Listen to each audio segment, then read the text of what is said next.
नमस्कार. पुन्हा एकदा तुमच्यासाठी मी एक सत्य घटना आणलेली आहे आणि ही सत्य घटना तारदेव पोलीस क्वार्टर्स तारदेवला झालेली आहे, जिथे मी माझी जस्ट 12वी संपलेली आणि 12वीचं कॉलेज संपलं आणि सुट्टी लागलेली होती. आणि त्यावेळी सुट्टीमध्ये मी तारदेवला माझे आजोबा राहतात, मामा मामी वगैरे राहतात, त्यांच्याकडे मी सुट्टीसाठी म्हणून राहायला गेली.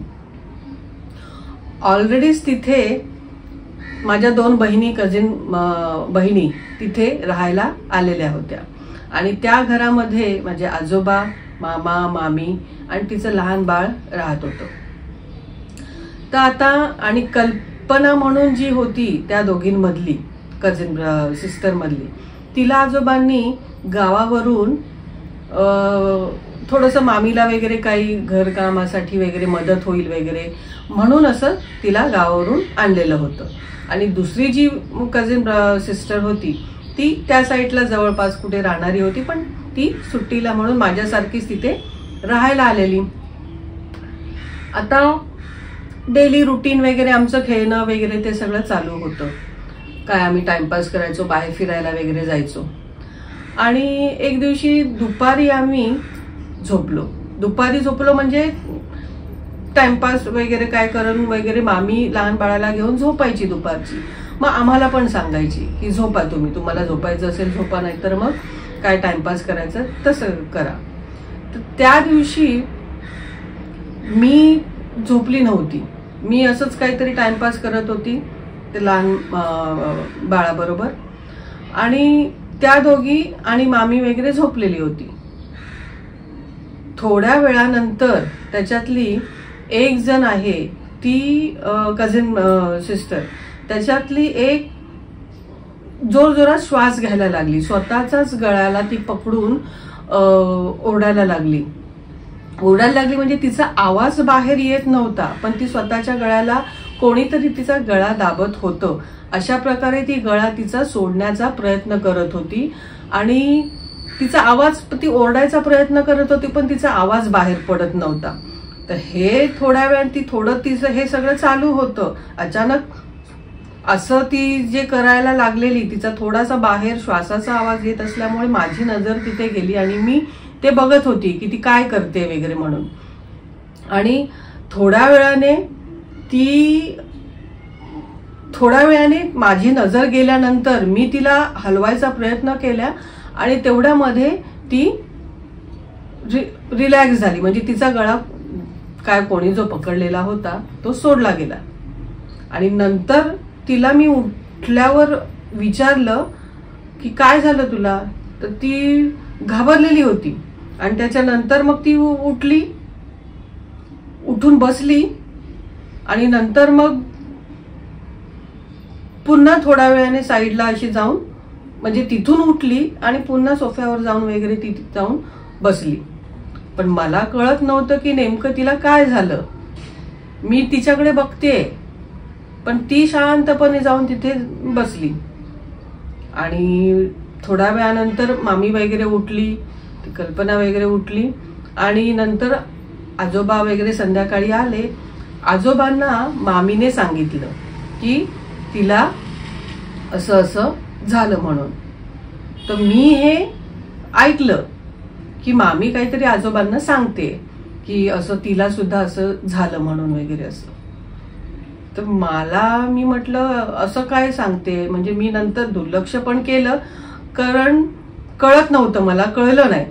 आणि त्यानंतर हे आजोबांनी ऐकलं पण नंतर त्याच्यावर काय बोलले नाही. संध्याकाळी त्यांची पूजेचा टायमिंग असतो 7-7:30 नंतर वगैरे, मग त्याप्रमाणे ते पूजा वगैरे काहीतरी केली त्यांनी आणि तिला काहीतरी डोक्याला काही देवाच्या इकडचं काहीतरी भस्म वगैरे लावला आणि हे झालं.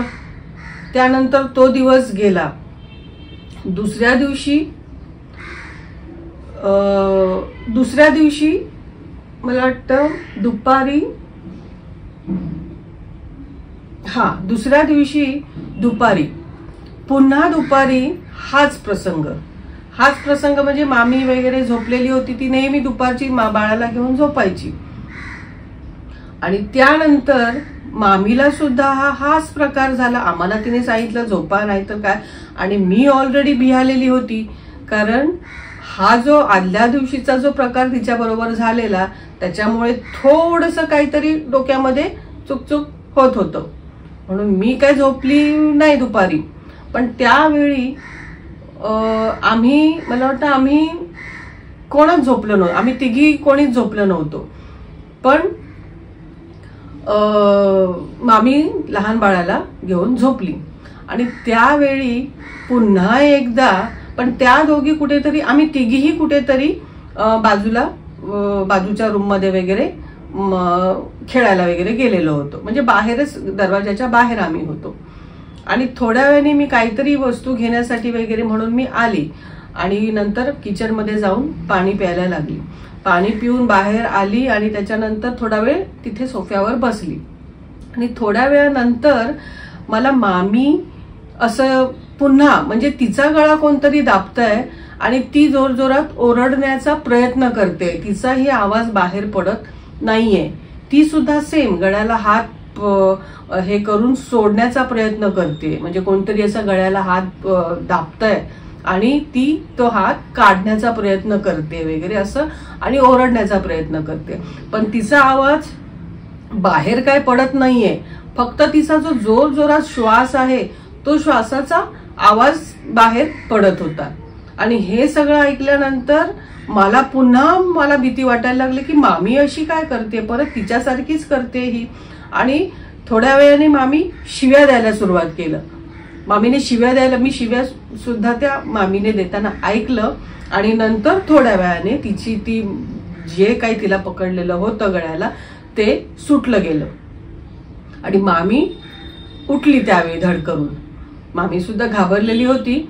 आणि मग मी मामीकडे बघते, ती माझ्याकडे बघते. मला तर त्यावेळीची सिच्युएशन मी सांगू शकत नाही की त्यावेळी माझ्यावर काय झालेलं म्हणून, म्हणजे एवढी मी घाबरलेली होती मामीला असं बघून. आणि नंतर मामीला मी विचारलं की मामी काय झालं, तर ती बोलली नाही काय नाही म्हणून. तू काय बघितलंस काय? तर मी म्हटलं तू अशी गळा पकडलेला वगैरे तुला कोणतरी असं तू करत होती आणि तू ओरडत होतीस म्हणून, पण तुझा आवाज येत नव्हता. अच्छा, असं केलं तिने. आणि नंतर मग पुन्हा संध्याकाळी आजोबांना तिने सांगितलं की असं असं आज झालं म्हणून वगैरे असं. आता तो प्रकार सुद्धा मी म्हटलं, आणि तो रूम लहान रूम होता, पोलीस क्वार्टर्स, त्याच्यामुळे 1 रूम किचन असा होता. सगळे एका एवढ्याशा खोलीमध्ये सगळे राहत होते, त्याच्यामुळे कोण काय बोलतंय वगैरे ते सगळं ऐकायला वगैरे येत होतं. लहान रूम आहे, एक किचन आणि एक हॉल वगैरे म्हणून असं. आणि त्या हॉलमध्येच आम्ही सगळे झोपायचो. तर त्याच्यामुळे ते पण मी ऐकलं. मी म्हटलं पुन्हा आजोबांना मामीने सांगितलं की असं असं झालं म्हणून. आणि पुन्हा आजोबांनी मग संध्याकाळी पूजा वगैरे केली. त्यात आजोबांना 1 तास लागायचा त्या पूजेसाठी वगैरे. आणि आजोबा देवाचं खूप करायचे, त्यांनी 7 गुरु घेतलेले होते. तर त्यामध्ये त्यांनी पुन्हा एकदा ते काही देवाचं भस्म वगैरे होतं ते मामीला लावलं पूजेच्या वेळी वगैरे. आणि नंतर मग जेवण वगैरे झालं. रात्री मला काय झोप नाही. आणि त्याच्यानंतर दिवस उलटला. आणि त्याच्यानंतर मला असं सारखं भीती वाटायला लागली. आणि त्याच्यानंतर दुसरा दिवस आला. दुसऱ्या दिवशी 2 दिवस त्याच्यावर उलटले. मला सारखं भीती वाटत होती की मी आईला फोन करू का, पण त्यावेळी आपल्या मोबाईल वगैरे नव्हते आणि बाहेर PCO वरून जाऊन कॉल करावा लागत होता. तर मग मी जाते करत मला काय बाहेर पडायला मिळत नव्हतं. 2 दिवसानंतर रात्री आम्ही सगळे झोपलेलो होतो. सगळे मामा मामी आणि आजोबा आणि आम्ही 3 जण आणि ते लहान बाळ मामी बरोबर. आणि त्याच्यानंतर रात्री मी सारखी, म्हणजे मला काय झोपच माझी उडालेली होती. पण त्यावेळी मला थोड्या वेळानंतर एक जवळजवळ 2:30-3 वाजले असतील त्या दरम्यान, कारण तेवढा टाइमपास माझा झालेला होता, म्हणजे कारण मला झोपच येत नव्हतं. समोरच घड्याळ होतं, माझी सारखी नजर घड्याळाकडे की कधी दिवस होतो कधी दिवस होतो. आणि तेवढ्यामध्ये ही जी कल्पना आहे ती सेम तसंच करायला लागली. आणि मला पुन्हा भीती वाटायला लागली की ही आता पुन्हा तसं ओरडायला लागली आहे की पण आवाज कोणाचाच बाहेर पडत नव्हता. फक्त सिच्युएशन तीच की कोणतरी गळा जोरात दाबताय आणि हे लोक सोडायचा प्रयत्न करतायत. तर पुन्हा पुन्हा म्हणजे मला ते बघून बघून मला एवढी भीती वाटायला लागली की मला असं वाटत होतं की मी लगेच घरी निघून जावं म्हणून. पण ती सिच्युएशन पुन्हा मी तशीच तिची बघितली. आणि पण ते रात्र होती, डीम लाईट छोटासा बल्ब लावलेला होता आणि त्याच्यामध्ये ती पुन्हा अशी हे करते आणि ते मी बघितलं. आणि त्याच्यानंतर थोड्या वेळाने मी म्हटलं तिला मी हात लावू का, कारण मी घाबरली नेमकं हे काय चालू आहे. पण मग तिला मी हात लावणार तितक्यात काहीतरी एक सफेद सारखी जी एक प्रतिकृती म्हणा काय, पण एक जी सफेद काहीतरी सावलीसारखं दरवाजाकडे जाताना मला दिसलं. आणि ते जे दिसलं मला म्हणजे मला एवढं अजूनही मला ते चित्र आठवत आहे की त्या बाईचं जे हे होतं एक प्रतिकृती होती, व्हाईट मध्ये ती प्रतिकृती होती आणि ती दरवाजाकडे जाताना मला दिसली. आणि ते बघितल्यानंतर तर माझं पूर्ण शरीराला घाम सुटला. ते सगळं झालं आणि हिच्याकडे मी नंतर बघते तर हिला नंतर थोड्याने ती उठली, डोळे वगैरे सगळीकडे बघते ती काय वगैरे काय असं. तर तिला वाटलं की कदाचित म्हणजे ती स्वप्नात आहे काय आहे ते मला माहित नाही, तिला काय वाटलं. त्याच्यानंतर मी तिला बघते, मला पण कळत नव्हतं की हे माझं स्वप्न होतं, मी जागी होती का काय. आणि हे सगळं बघितलं मी. आणि ह्याच्यानंतर मी तर काही रात्री झोपली नाही, ती थोड्या वेळाने झोपली नाही झोपली मला माहित नाही, पण माझं लक्ष त्या खिडकीकडे कधी उजेड होतोय, कधी सकाळ होते आणि कधी मी उठते म्हणून इथून. आणि कल्पनाने सुद्धा सकाळी उठल्यावर तसं मामीला सांगितलं आणि मामीने पुन्हा आजोबांना सांगितलं. आणि आता हे सगळं आजोबा ऐकायचे, पूजा वगैरे करायचे आणि त्यानंतर पूजेच्या वेळी त्यांना ते डोक्याला भस्म लावायचे. मी म्हटलं हे नेमकं काय चालू आहे मला काय कळत नाहीये. थोड्या आणि 2 दिवसानंतर नाही लगेच दुसऱ्या दिवशीच दुसरी जी होती कल्पना नाही दुसरी जी बहीण होती तिने तिची बॅग भरली आणि ती नंतर जायला निघाली. तिने तिच्या आईला बोलवलं की मला घ्यायला ये वगैरे म्हणून. आणि मी तिला विचारलं का जाते, तर म्हणते नाही मला काय काम आहे म्हणून मी जाते म्हणून. म्हटलं तर मी म्हटलं तू घाबरलीस काय, का घाबरली म्हणजे काय होत होतं तुला, तर नाही काय नाही वगैरे असं बोलली. आणि मग ती थोडं काय गप्पा वगैरे झाल्या, चहा वगैरे प्याली तिच्या आईने वगैरे आणि नंतर ती निघून गेली. आता मला कळत नव्हतं नेमकं काय चालू आहे. ते झालं, ती गेली. मी म्हटलं मला सुद्धा घरी जायचंय आणि मी बाहेर पीसीओच्या इथे गेली आणि आईला म्हटलं आई तू मला घ्यायला ये म्हणून. तर आई म्हणाली मी 2 दिवसांनी येते, रविवार आहे, मी रविवारी येते तुला घ्यायला. तर मी तिला जबरदस्ती करत होते की नाही तू आताच ये, आजच ये म्हणून, पण ती बोलली की नको 2 दिवसांनी येते, रविवारी म्हणून मी येते. तर मी म्हटलं ठीक आहे. आणि त्याच्यानंतर दुसऱ्या दिवशी दुपारी सेम सिच्युएशन ही माझ्या बरोबर झाली. पण ही मला मामी बोलली आता ती तर गेली, कल्पना होती आणि आम्ही होतो.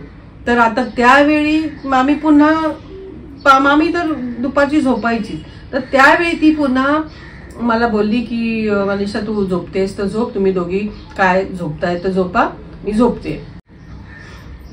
असं ती आम्हाला बोलली की त्यानंतर मी म्हटलं मला तर झोप येणार नाही आणि मी तर झोपणारच नव्हती. मी तर आईची वाट बघत होती की आई कधी येईल आणि मला घेऊन जाईल. आणि त्या दुपारी मी तर ठरवलेलं होतं की मी झोपणार नाही म्हणून. आणि माझी तब्येत सुद्धा डाऊन होत होती, कारण रात्रीची मी झोपत नव्हती, दुपारची झोपत नव्हती. आणि अचानक मी कधी झोपली मला कळलंच नाही. मला झोपायचंच नव्हतं, म्हणजे मी एवढा कंट्रोल केलेला, पण मला कधी झोप लागली हे मला कळलं नाही. आणि माझा गळा सुद्धा असाच कोणीतरी जोरात दाबण्याचा प्रयत्न करत होता आणि मी सोडण्याचा प्रयत्न करत होती. मी सुद्धा जोरजोरात ओरडायचा प्रयत्न करते. मी मामीला हाक मारते, मामी मामी मामी, खूप वेळा हाक मारलं मी, मामी उठ, मामी मामी मामी उठ. तर माझा आवाज येत होता की नाही येत होता मला माहित नाही, बाहेर पडत होता, पण मी मामी उठ मामी उठ असं करत सारखी सारखी ओरडत होती, घाबरलेली होती. आणि माझा हात वगैरे सुद्धा मी हे करत होती की मामी उठ, माझ्या बाजूला वगैरे असं मी मामीला शोधत होती. आणि असं करता करता करता करता माझा हात जोरात मामीला लागला आणि ती दचकून उठली आणि तिने शिव्या दिल्या जोर जोरात.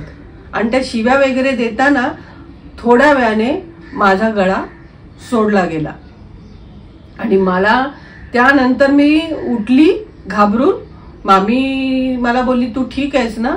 तर मी म्हटलं की मी फक्त मान हलवली, त्यावेळी घाबरलेली होती, फक्त मी मान हलवली आणि साईडला मी उठली तिथून आणि साईडला जाऊन बसली. आणि मला त्यावेळी मला असं वाटत होतं की मी आत्ताच निघून जावं इथून. त्यावेळी मला असं वाटायला लागलं की नक्कीच इथे म्हणजे काहीतरी म्हणजे आहे, असं भूताट की वगैरे काहीतरी वगैरे आहे. तर मामीला नंतर थोड्याने मी विचारलं की मामी काय हे असं असं काय होतंय? मी त्या हिचं पण बघितलं, कल्पनाचं बघितलं, त्या दिवशी तू पण असंच करत होतीस, हे काय आहे नेमकं?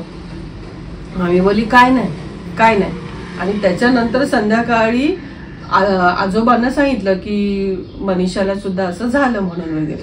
आजोबांनी पुन्हा हे केलं, पूजा वगैरे केली आणि पूजेच्या त्या दरम्यान मला त्यांनी ते डोक्याला भस्म लावलं. पण मग तेव्हा मी समजलेली की इथे नेमकं काहीतरी आहे. आणि मग मी कल्पनाला घेऊन बाहेर गेली त्याच्यानंतर थोड्या वेळाने वगैरे असं.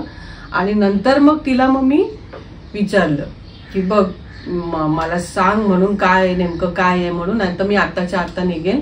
आजोबांना पण सांगते, मी मामीला सांगते, मामाला सांगते आणि मी इथून मी जाते, मला खूप भीती वाटते म्हणून.